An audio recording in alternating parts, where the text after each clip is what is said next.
Hi students, வணக்கம். இப்போ என்ன பார்க்க போகிறோம்? இயல் 4 பயிற்சி 4.3 9ஆம் பக்கம் என்ன கொடுத்துருக்காங்க. ஒரு இரு சமபக்க முக்கோணத்தின் ஒரு கோணம் 70 டிகிரி. இரு சமபக்க முக்கோணம், இந்த ரெண்டு பக்கமும் சமம்னு வச்சுக்கோங்க. ஒரு கோணம் 70 டிகிரி. என்ன சொல்கிறாங்க? ஒரு கோணம் 70 டிகிரி. இந்த மேலே இருக்கிறத 70 டிகிரி. இந்த சமமாக இருக்க பக்கங்களுக்கு எதிர்த்தாப்புல இருக்க கோணங்களும் என்னவா இருக்கும்? சமமாக தான் இருக்கும். ஒரு இரு சமபக்க முக்கோணத்தில் இரண்டு கோணங்களும் சமமாக இருக்கும். மூன்றாவது கோணம் 70ன்னு கொடுத்துட்டாங்க. இரு கோணங்களின் அளவுகள் என்னவாக இருக்கும்னு கேட்குறாங்க.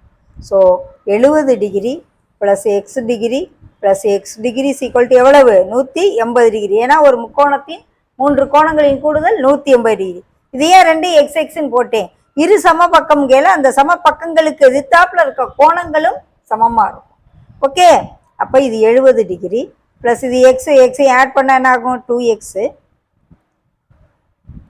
So 2x is equal to 180 minus 70 110. So X is equal to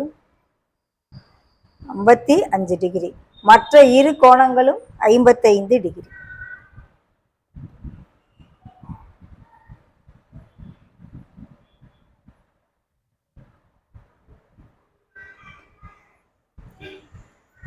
$55 degree, 55 degree. Okay,